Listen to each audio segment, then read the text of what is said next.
Hello and welcome to Decanter's Highlights of Piedmont tasting. I'm here in the august surroundings of the Institute of Directors in central London in Pall Mall, and we've got 30 wineries exhibiting from Piedmont. We've got some big names here today: Roberto Bava, Fontana Fredda, Cantina Odero. Let's go and see who we can find.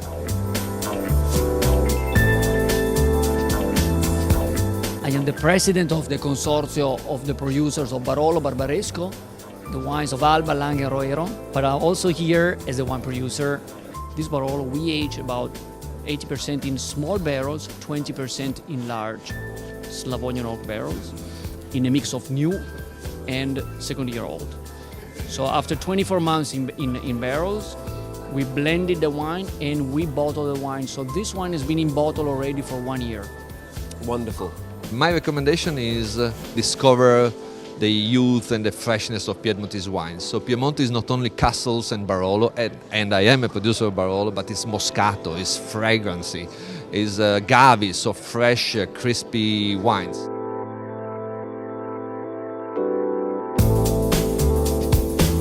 This is Moscato d'Asti 2009 vintage. Moscato is a typical traditional sweet sparkling dessert wine of our region. And our vineyard is located in Trezzo Tinella. Cascina Fiori is the name of the vineyard. We have a small production. For us it's a very important wine, very delicate, soft, with aromatic and floral notes, mineral, fresh. So not heavy fruits, but more fresh, focused on the mineral taste.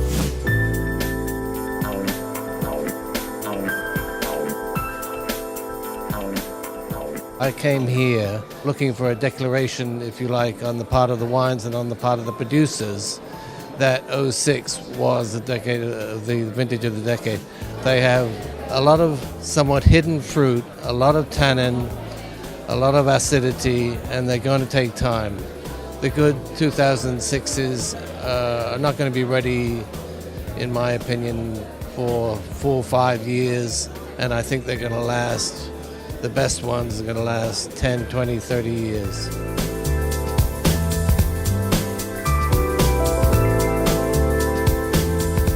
I'll be presenting shortly a masterclass on highlights from Piemonte. And the idea is to focus on the principal regions and the principal varieties of a region that's very diverse. So I'm looking principally at Nebbiolo, the noble grape of the region, produced in Barolo and in Barbaresco, and also in a smaller region called the Roero, but not forgetting other grapes such as Dolcetto and Barbera. So the idea is both to focus on the diversity of the region and also the typicity of the region. And I think it's important that this kind of seminar shows that there's no hierarchy of wines as such. It's a question of different styles and different approaches that are equally valid.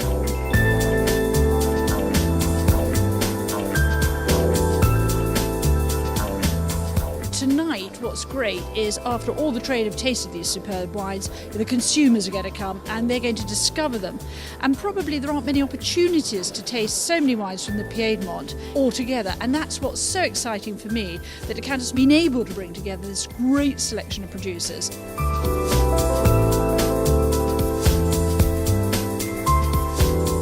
I recently finished an advanced course at the Wine and Spirit Education Trust, and I'm here just to keep practicing, really. Nice venue, interesting part of the world in terms of wines, pretty impenetrable, lots of shades of red, and I'm now out to hunt for an Amarone, to be honest. I go to a lot of decanter tastings, yes.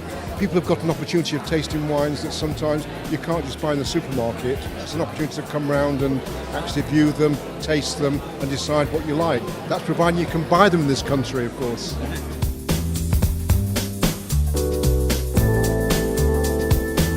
We are producing new wines, our new wines, without using the chemical products. So we are looking for a new style of our winemaking system. It's important for the consumer to look for some interesting wine with character, with personality.